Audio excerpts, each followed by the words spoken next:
home. Here at the Swan podcast, we educate, empower, and evolve. So what more better place could you be right now than right here?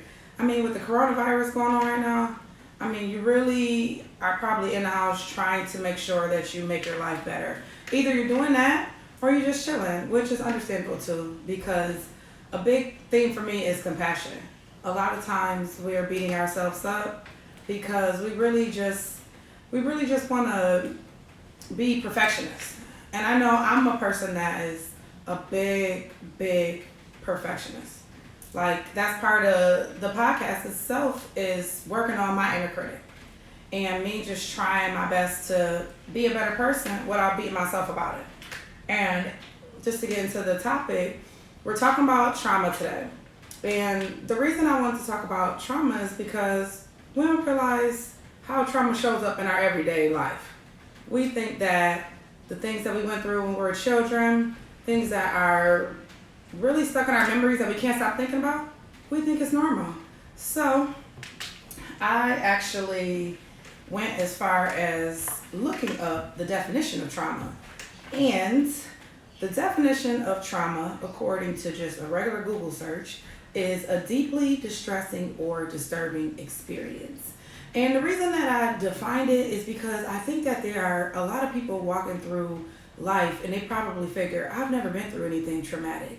People even interchange the word trauma with drama. So they think if you're saying that they went through some sort of trauma, that you're saying that they're being dramatic or over the top or over exaggerating an emotion that they feel.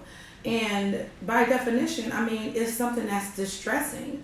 So for you, trauma can be you just lost your job. You know what I'm saying? But to a person that hates that job, losing your job is a blessing. So it's not the same for everybody.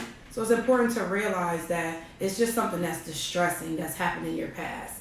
And I want to get into the topic of childhood trauma because I think that we come from a society, I know for me, especially being Black, I can't speak for other people. I know a lot of other minority communities, or, who knows, depending on your background, it might be normal to talk to children a certain way. And in my first episode, I talked about how African Americans, Hispanics, and minorities have a high prevalence of trauma in childhood, which is really quite sad when you think about that something that's really distressing is happening to a child. And the reason that that's so impactful is that those same minority communities are less likely to go get help. So that means they carry that trauma into their lives, into their adulthood, into their day-to-day lives. But what's happening is, I think that that trauma is not being labeled as trauma. And one of the main reasons I wanted to start with this topic is because I saw a really interesting podcast by Nadine Burke. And you can go, it wasn't a podcast, I'm sorry, it was a TED Talk. You can go on YouTube, look up Nadine Burke, TED Talk on childhood trauma. And she discusses how for most adults that are suffering with PTSD, depression, anxiety, different mental health problems, what they found was the most common thing amongst all of them. It wasn't race, it wasn't socioeconomic factors, it wasn't income, it wasn't education, it wasn't nutrition. It was that all of these adults struggling with these mental health issues shared one common denominator, and that was trauma. They all shared that they had all been through some sort of form of trauma, which is very sad if you think about it. The fact that trauma is showing up in our day-to-day lives as depression, anxiety, and other mental health illnesses, and we're not even thinking that it could have came from something in our childhood is very disheartening. And I know for me, when I was starting to realize that my mental health wasn't 100, one thing I struggled with was actually accepting that the people that raised me, the family that I came from, my parents, accepting that what they did actually harmed me in a way. And you can battle with that because, especially if you come from a Christian or religious background where you might feel like, okay, I should honor my parents. Okay, so then you start to break that down in your psyche. What does it mean to honor my parents? What exactly does that mean to me? What does it mean for me to respect my parents? Can I actually acknowledge that they may have traumatized my childhood, but also honor them in the same breath? And the answer to that is yes. You know, you may have gotten abused as a child. You may have gotten neglected. You may have gotten what you feel as ignored or not enough love. And you want to own that, but still you want to label it as trauma, because if it was traumatic enough to affect you, then it counts and your feelings are valid. I also like to point out that the time period when trauma happens, a lot of times when you're a child, there are certain parts of your brain that's not developed during that time. And I think that that's really, really important, because people don't realize that. Like, how you talk to your children when they don't have the frontal lobe of their brain developed to actually process how you're talking to them. Your child might be inputting what you think is you're disciplining your child. You think you're talking to them in a way that you should. You think they just bad or they just misbehaving. But if a child is not empowered, that can be traumatizing to a child. I remember when I grew up, I didn't understand why, even though I got good grades, I would always feel really down on myself. And it was trauma showing up. It was the trauma that my parents never said, hey, good job. Hey, good job, you aced that test. Hey, that was great. You're very smart. You're very intelligent. Those words were never said to me. I mean, frankly, I'm not blaming anyone. And I'll get into deeper conversations with professionals where they may be able to give you some advice on how to forgive your parents if you do have that type of relationship. In some later episodes, we will talk about adults and how we cope with trauma that may have been caused by our family members or our upbringings, and how we deal with that as an adult, and how we still have to maintain those relationships and make sure that they're healthy and not go down a spiral of blame. Because a lot of times, especially if you've been in any type of abusive relationship with anybody, anything that's caused you trauma in the past, you might be blaming people. Oh, I hear a lot of Black people say all the time, well, we have more trauma, or we have more stress, or we have racism. And it's not a blame game. It's not pointing the finger. It's not saying, well, it's such and such fault that I'm like this. It's more about healing. And a big part of healing, which I learned from going to therapy myself, is taking responsibility. Many times we really don't want to take responsibility because we just feel like, okay, well, who's to say that what we did was wrong? Who's to say that what the person that abused us did was wrong? We just really have no idea. So as kids, we can't process the emotions that we have.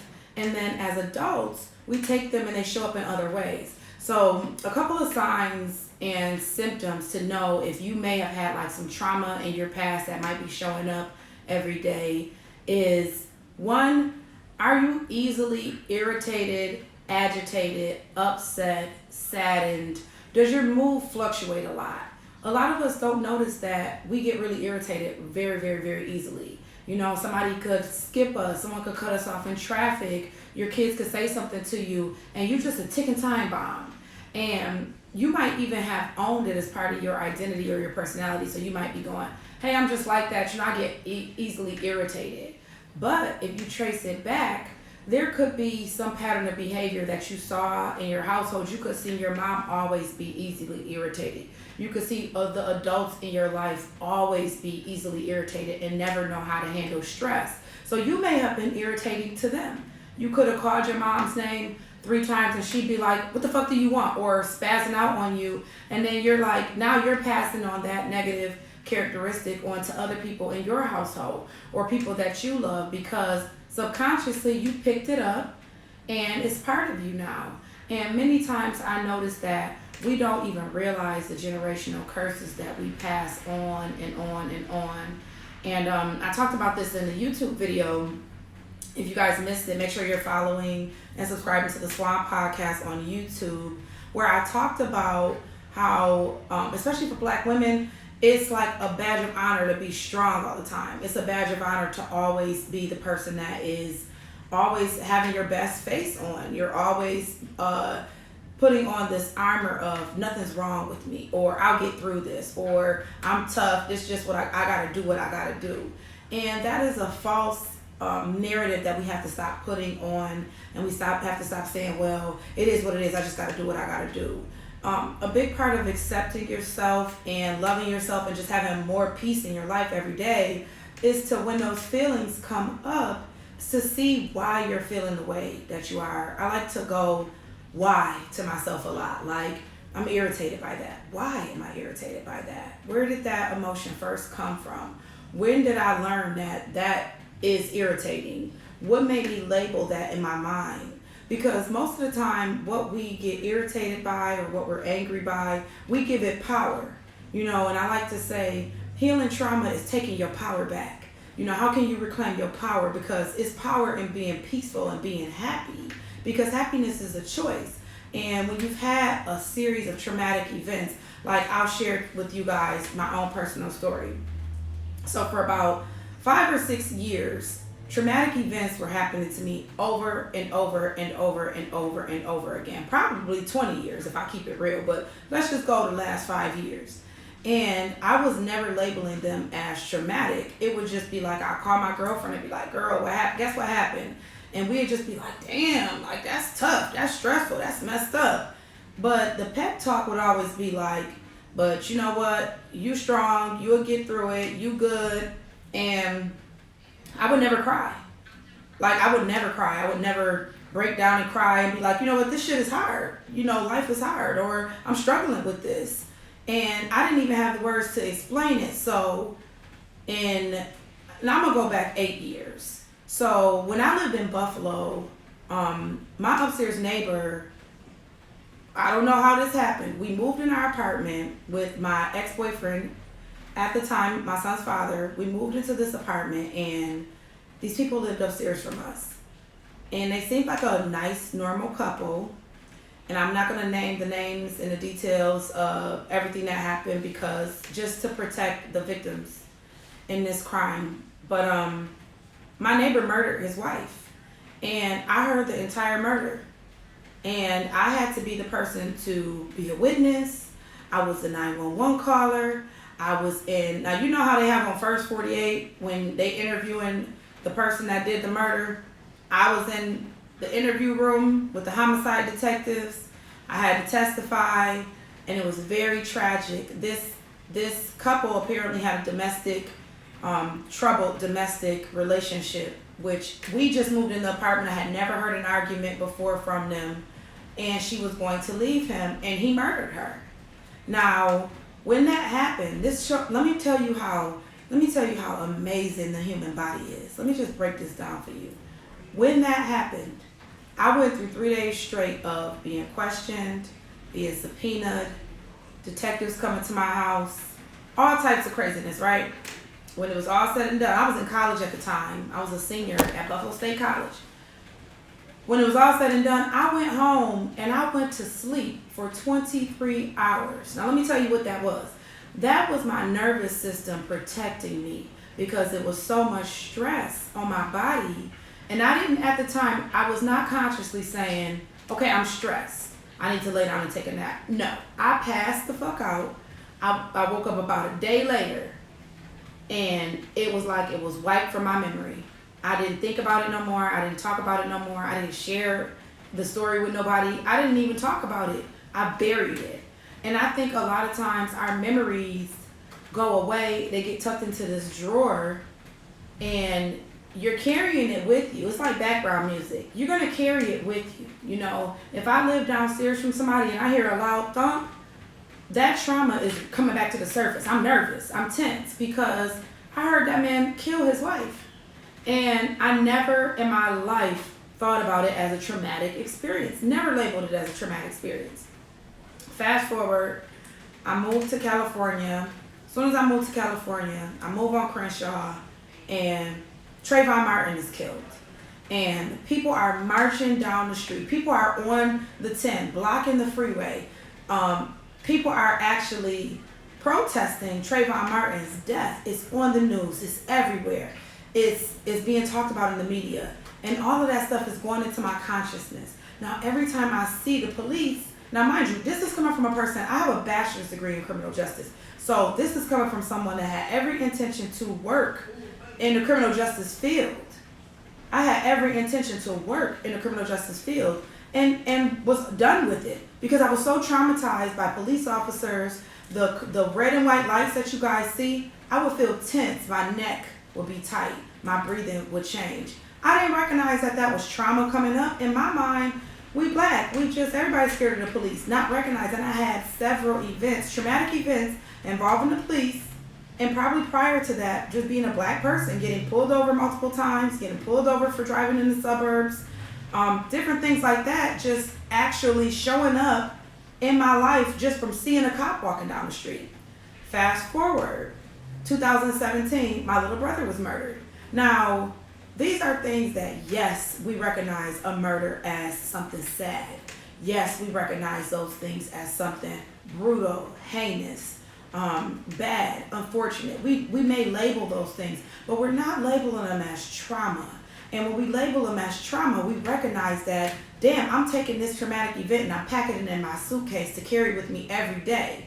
And I have to either heal it, and we're going to talk about what healing it means. I have to either heal it, face it, look at it, some sort of way, bring it to the surface so that you can let it go. So one of the tips that I gave was that you get easily irritated or easily agitated. Around that time in my life that these things were happening, I was not noticing that my mood and my day-to-day disposition was off. What was I doing? Getting up, going to work, focusing on my kids, focusing on making money, focusing on paying bills, the things that everybody normally focuses on, because those are our day-to-day stressors. You're not a year later going to be like, oh, I remember that person got shot on my block last week and I heard the gunshots and I saw blood in the street. You're not going to make that correlation, but it's still there. I like to call it residue. You know how you wash a dish, but it's not all the way clean? That's how those things are in your past, and you have to deal with them. I can tell you how to know if you have some unhealed trauma, because these are some things that I experienced. Not just being irritated and agitated, I was very, very sensitive. Whenever I was at home by myself and nobody was around me and I wasn't distracting myself with going out, drinking, smoking, partying, clubbing, going to work, doing stuff with the kids, I would be sad. So I could be sitting in the room by myself, I could watch a movie, I could hear a song, I would instantly get sad. I would just feel like my mood just went down and I was sad for no reason, and then the thoughts would start flowing. So I would think about my brother that died. I would think about my dad that died of cancer. I would think about my childhood that wasn't exactly how I wanted it to be. And those memories would play on my head, and I would just be like, why was my life like this? Or, man, that's fucked up. Like, I would sit up and what we call ruminate on those thoughts. And it's very obsessive. So that is how trauma turns into, in my opinion, depression and anxiety, because those thoughts go on a hamster wheel. So those sad thoughts of, why am I like this? Why was my childhood like this? Why does my mom treat me like this? Why didn't my dad ever accept me? Those thoughts, they start to run over and over again in your head. And most of the time when we're around other people, it's great because we get to smile, laugh, joke, and we don't ever have to really face them. But a lot of times, especially right now with coronavirus, you probably will notice that feelings are coming up. Things that you never dealt with, things that you never thought you had to deal with are coming to the surface because it's no distractions. It's you and you. You got to sit in the house and you have to face those thoughts. You have to face those memories. You have to face them. Another thing that with me, for example, a sign for me is that I was very defensive and childlike about my own thoughts and beliefs. So the reason I bring that up is because I find oftentimes when you've had a traumatic childhood, you can many times in your life revert back to childish ways and childish emotions. So an example of this would be like, I would be talking to somebody about a business idea or something, and I would be like in this childlike emotional state of trying to get them to believe in me, or trying to hype them up, or explain myself to them, or I would get defensive. And it's because growing up, which could be traumatic, people didn't support me. I would always have to fight for something, or explain myself, or overprove myself, or go above and beyond. And it's not always in your household. It could be the school you go to. It could be anybody. It could be your peers. You could have friends that aren't empowering to you. So I would notice as an adult, those trauma triggers will come back up because I would be talking to somebody about something and maybe they weren't even in that mind frame, but I would go back to that emotional state that I was in when I was being traumatized as a child, and I'd be defensive with them, or I'd be going back and forth with them. And it's kind of like Why are you going back and forth with me when I'm not treating you that way? But if you in the past have not been empowered by your peers, or you've not been empowered by people around you, sometimes love or friendships will look like it's there to harm you. And it will take you back to an emotional state from when you were being harmed, and you won't even realize that, hey, I'm being triggered and I'm responding with the same emotion that I used when I was being traumatized with this traumatic event. So you find that a lot in people that have been bullied. You find that a lot in people that have been mistreated by parents or family members, or somebody that they once wanted approval from that they couldn't get that approval from. So I think that is very important. I was talking to someone recently, a really good friend of mine, and she was explaining to me how something brought up an emotion that sent her down a shame spiral, and she felt really bad about it. And I explained to her that it's not that that emotion sent you down a shame spiral. It's that you were triggered, meaning that something in your past is unhealed. And when we're triggered, it's very important to not blame ourselves or get mad at ourselves or think that something is wrong with us. That triggering moment that reminds you of a traumatic moment is your opportunity to heal. When it comes up, grab it.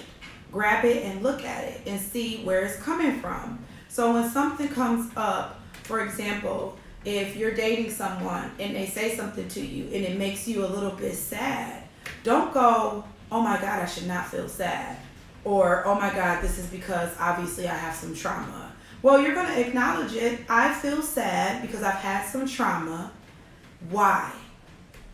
And then we're going to trace it to, when did you feel like that again? When is the first time you've ever felt like that? What is that related to? And then have a real outside of yourself moment to say, okay, number one, I'm not that person anymore. I am not in that state anymore. This is not the past. Okay, so you have to claim that, and you have to claim that you can change that emotion, and not that that's so much a part of you. Oh my God, I get sad all the time, like it's a bad thing, because you don't want to create a sob story for yourself. You don't want to feel sorry for yourself. You want to empower yourself from that. You just want to say, hey, this came up as a clue to help me get to know myself better. So I'll give a good example. This happened to me in a dating situation. And I'll go back, let me rewind. I'll go back to the example with my friend. What I told her was, don't look at it as shame. Look at it as it came up to bring you to a new level of what you want to do with your life. Because I'm not going to talk about the whole exact thing, but what it was something triggered her to realize that she should have her own business. And what I explained to her was, don't feel guilty that you don't have your own business. Just use this as a moment to propel you forward so that you can have your own business. And that's why we need to be able to turn our traumas into triumphs. Excuse me, we need to look at what is exactly coming up and how we can change it so that it doesn't come up anymore. But I was gonna say, one thing that really triggers my trauma is dating. And we are going to do an entire separate episode on dating, and because nothing triggers you more than someone from the opposite fucking sex. It is a mirror to your soul of what the fuck is wrong with you. Honestly, whenever you are seeing something in somebody else, it's usually a projection of yourself, some shit you need to heal that's just screaming loud as fuck at you, and that's why it's irritating. And I had a situation where I was dating this guy, and I didn't know myself that well, so I didn't know what my triggers were. I didn't even know what I wanted or what I liked in a guy. And whenever we were supposed to hang out, he was super successful, so he was so busy, so busy. And one thing I noticed is that when he couldn't follow through and have the date with me, I would feel really sad, like I wanted to cry, and I kind of felt bad about that. How could you feel sad? How could you feel bad that he doesn't want to spend time with you? You don't even really know him like that. Well, it was a trauma coming to the surface of me never feeling like I was a priority for someone, never feeling like I had someone to spend time with me or give me the love and attention and affection that I needed. And it was also a key component to me finding out that I like time. I like people spending time with me. I like being around the ones that I love. But instead, I blamed myself because I wasn't aware that that emotion was important. And another thing is that a lot of times, especially women, we're condemned for our emotions. Oh, you're being too emotional. Oh, you let that hurt your feelings. Oh, you're too sensitive. Well, you're not. And your sensitivities are important. They're going to be the roadmap to your traumas and the roadmap to healing them. So, upon a little bit of digging into myself and introversion, I was able to figure out that, hey, you know what? The reason I'm feeling sad is not because I'm an over emotional person that needs to not sweat guys. It was more of, hey, I actually need to find somebody that can give me the time and attention that I deserve, really. And off the topic of trauma, a lot of our trauma is closely related to self-esteem, so I'll leave that for another episode. But what I did want to point out is that even though we have all experienced trauma, most of us don't get help for it. And when I did my research for my last episode, I was completely floored because the story has been for so long that Black people have it so much worse. And we do. Don't get it fucked up. We do. But the interesting thing for me was that even though Black people had experienced trauma for longer periods of time, Blacks and minorities were least likely to go get help. So the reason and the intention of this podcast is to bring light and awareness to some of the mental health struggles that we have so that we're not afraid to go get help. And so that going to therapy or taking medications or any of that stuff is not such a stigma. I mean, we're in 2020. You would think that people are like, oh, okay, no problem, I'll go get therapy. But the truth of the matter is people really feel like if they go get therapy or go see a professional, that they're admitting that they're crazy, which I don't mind admitting that I'm a little bit crazy, but you guys might not feel that way. So one thing I want to talk about is how to know when to see a professional. And this is just my opinion. It shouldn't take the place of you actually reaching out, doing the research, and talking to somebody. But some of the things that, from my research and from my own personal experience that led me to down the path of actually going to see a therapist is, one, I knew that being sad every day wasn't normal. There's a little study that says that if you're sad for more than 10 days in a row, the odds of you becoming clinically depressed start to increase. So the longer you stay sad, the longer you stay in those negative emotions, it's like you're in quicksand because the deeper you get into it, and anybody that has ever dealt with depression will agree with me, it's going to snowball. It starts very, very small. It may start with a seed of doubt, sadness, even fear, which is a little bit more anxiety, but you know, they sometimes go hand in hand. It will snowball. So if you start to see repetitive days of not feeling okay, if you start to feel like you're not motivated and you don't want to do things that you used to do, that is a sign that you might want to go see a professional. I know the therapist that I see specializes in PTSD, and it's also important to notice that trauma is defined differently for each person. So don't think I had a good childhood. I wasn't raised poor, so I don't have any trauma, or my mom didn't beat me, you know, so I'm not, because you could have been emotionally abused. It could have come from peers. It could be related to money. It could be related to, there's different subcategories of trauma, which we will go into on later episodes. I'm very excited to bring you guys some specialists because I'm not a therapist and I like to bring facts. You know, you guys know I'm a Virgo, right? Virgos are so perfectionists. We are the research analytical sign, okay? So I didn't even feel comfortable bringing you guys a bunch of facts. I didn't go to school for this. I'm not a certified therapist. I always say it. And it's not, this podcast is not specifically for mental health issues. The intention is to educate you so that you can be empowered to evolve to be a better person. Hence, the Swan. But if you are feeling sad for more than one or 2 days and you don't feel like you're your old self, I know a big thought that a lot of people that experience these feelings feel like, I just want to get back to my old self, or I just want to get back to a happier version of myself, which is something that they can kind of pinpoint a time where, damn, I used to be happy. I'm not happy no more, or I don't get along with nobody, or, you know, you just know something is off. Listen, this is what I think. If you ever thought that you should if it even ran across your mind for a split second, if you've ever thought, maybe I should talk to somebody, then go talk to a person, because that thought does not just coast across your fucking head for no reason. But anyways, I digress. Same thing with anxiety. Another point, if you're feeling anxious, if you always worry. Now, I come from a worrisome family, which is traumatic to say the least. My mom, my dad, my aunts, my uncles, worriers. You could literally tell them something good and they'd be like, ain't you scared? You ain't worried about this? You ain't scared about that? So literally every waking second of my childhood in my life, I was made to be afraid of every fucking thing. If I left the house, you're going to get robbed. I was laughing with somebody the other day because we were talking about how you leave your toothbrush out in the bathroom, and they were saying, oh, that's not, you see these memes about, oh, it's not safe, it's not cool, because when you flush your toilet, your little shitty juice or whatever can splash onto your toothbrush.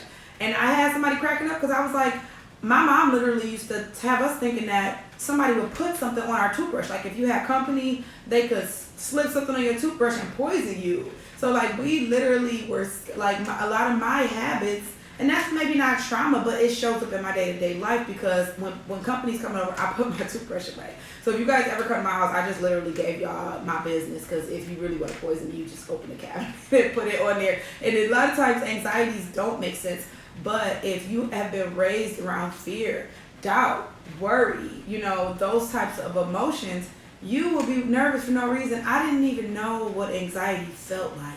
I didn't know, I started to, even days I would ask my therapist, why does my breathing change when I'm doing something, or why do I feel like this whenever I'm about to do something new? And it was anxiety. It was showing up in my body.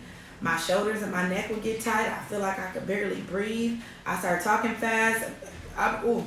Anxious me mixed with my overthinking, it's fucked up. I'm a hermit. I'm a Virgo. I'm gonna just go be by myself for a couple days. But so those are some of the things. If you just don't feel like yourself, and then look at those memories that are not good memories that you can't let go. Those are traumatic, and I use the term can't very lightly because you can let them go. I always give a book of the week. So the book that I'm going to give is not this book, but my favorite author is Dr. Wayne Dyer. He has a lot of books on You Can Change Your Life. The affirmations I read on my Instagram earlier were from Louise Hay, who is big on You Can Heal Your Life. And swinging it towards the solution, healing your life has a lot to do with letting that trauma go. So I see Allie in here. Hi, Allie. Allie is my homie. We were talking about today being a full moon, and it is the perfect time to release trauma, because a full moon is the ending of a phase and it is a completion. So if you have some stuff that you've been holding on to for a long time, let that shit go. A big affirmation for me is I release and I let it go. I throw my hands up. I let it go. I let it go, because a lot of things that are traumatic, I don't want financial trauma anymore. I don't want emotional trauma anymore. I don't want poverty mindset anymore. I don't want lack consciousness anymore. I don't want any of those traumatic things anymore. I don't want violence anymore. I don't want those things in my conscious no more. I want to be free. And to feel free is an emotion that I can't even describe. You're free of those heavy ass emotions. You're free of that negativity. You're free of questioning and doubting yourself from some shit that happened in the past that you don't even remember. You really consciously don't even remember. So an exercise that we're doing tonight, right, Allie? We are going to write down a bunch of things. Now I'm writing some letters to some people that contributed to some trauma in my life, and I'm burning that shit up, because this is not about blame. It's not about sending it to them. It's not about being mad at them. It's not even about forgiving them. It's about me. And one thing that you can do just to have a little self-love and compassion, because that is the major key, is to forgive yourself for holding on to those things. Look yourself in the eyes, close your eyes if you want to, look in the mirror if you want to, and say to yourself, I forgive you for holding on to things that no longer serve you. I forgive you for holding on to things that are not good for you. I forgive you for holding on to things that were traumatic to you. And I let it go. I release it. I let that shit go. Say that to yourself every day, over and over again, so that it no longer exists in your reality. You know, a big part of the Swan for me, I'm so passionate about this because I'm not the same person.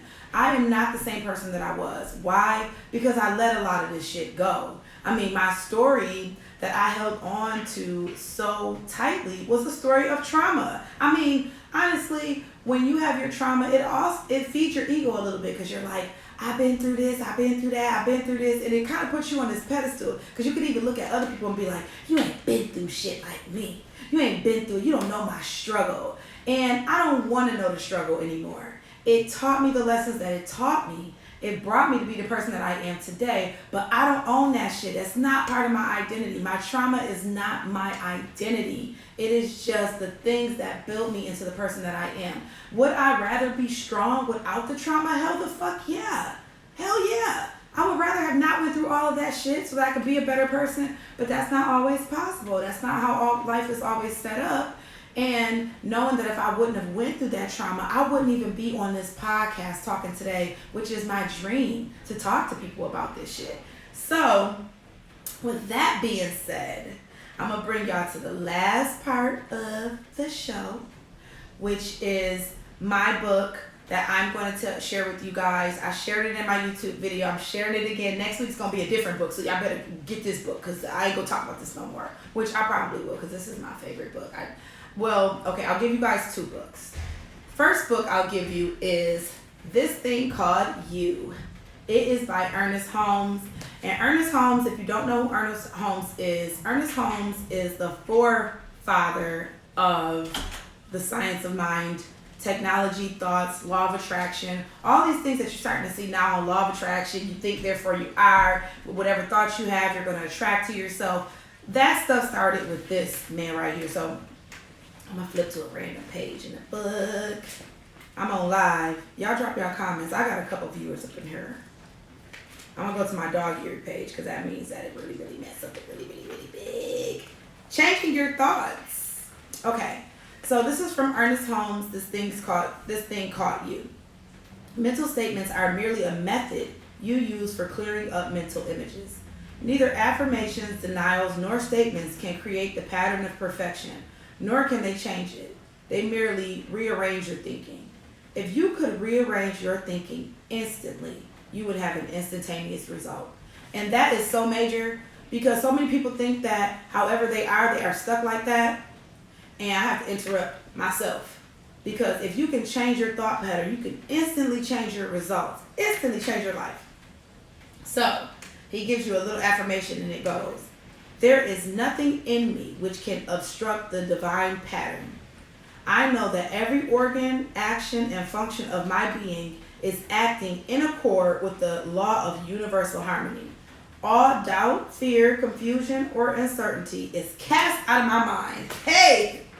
Now that's what I'm talking about. And I love this because he's actually saying to you that whatever flows from your mind is going to flow to you. That's universal law. And if you don't believe in universal law, then it don't matter if you believe in it or not, because guarantee you're working it right now, whether you believe it or not. The second book, which I don't have sitting near me, is Eckhart Tolle, The Power of Now, because I really got brought to therapy and through my self-healing journey through this book. And Eckhart Tolle is an amazing philosopher on being present. And I like to say, when you're depressed, you're too focused on the past. When you're anxious, you're too focused on the future. But in the present moment, there is no problem. So the amazing thing about that is that he shows you how to practice being present. And when you're present, you can look at your thoughts like a fly on the wall, and you can have a little bit more control of what's going on in your subconscious mind. Clear some of that shit up. Let some of that stuff out. You know, it's a full moon tonight, so go take your bath, smoke you a little joint, whatever you got to do. Relax yourself. Let it go. Write and get it all out. My last tip is to journal. I've done a couple of challenges with people where I have people journal, and I know that journaling, even for me, can be hard because if your subconscious mind even thinks that you're about to dig up some shit that's harmful for you, you might hesitate. You might be like, I ain't got time to journal today. I gotta go do this. Gotta go. And you might not actually want to do it. But journaling really helps, even if you just have to write one paragraph. Start with a paragraph. Write some letters to people. Burn them up. Let them go. It's a full moon, guys. So, closing off the show. Thank you so much for tuning in. I want you guys to send me some topics that you want to discuss. Next week, well actually, not even next week. You guys will hear it next week. But Thursday, I'm interviewing Katrina Long, who is an amazing licensed therapist. She's a Reiki healer. She's a yoga instructor. She's also a really cool friend of mine who is a professional, and she has virtual Reiki classes right now, guys. So shout out to Katrina. She's going to be on the next episode where we are going to be digging into some of these topics. I'm so excited because I'm not a professional in this. I'm just speaking on my personal experiences. So to have Katrina be able to come on and be like, these are what my clients experience. This is what they're experiencing right now with coronavirus. This is what you can do. Because I don't know about anybody else, but being in the house is really fucking with my psyche right now. So we're going to bring Katrina on. The episode after that, I'm bringing on Idris Yaley. We're going to be talking about financial trauma. So I'm not going to give you guys too much of a preview. I want you guys to listen in. This episode is going to be available on Spotify, iTunes, and everything. So thank you guys so much for tuning in. Also, this episode is brought to you by my TLC products. If you came into the live late, then you probably didn't see me mix in my ISO tea, which has CBD in it, which also helps me with my anxiety. It has 100 milligrams of hemp in it, helps you get your digestion together. I don't know if you guys know, but if you tend to be anxious, you will hold a lot of emotions in your gut, and let it go. Let it go. Let the bottles go. So I did mix some of that up. My Nutra Burst is down to like its last little swig because I'm drinking this like it's Kool-Aid, and I'm going to be ordering more along with Harmony Drops, which also help to bring down your anxiety and help you feel a little bit more calm. So we got to do what works for us, guys, even if we got to add supplements to it. So if you want those products, hit me up. If you want to be a guest, or you know someone that should be a guest that is a professional to talk about anything that has to do with overcoming adversity, becoming your best self, someone that you feel is motivating, someone that you feel is really out here for the people like I am, bring them onto the Swan, let them know, tell them to follow, tell them to get in contact with me. The email is ashley.theswanpodcast@gmail.com. Follow us on all platforms. Subscribe on YouTube to the Swan Podcast. Shout out to Trace Thorpe for I can't even play it right now. I didn't let you guys hear my intro. Oh, I did.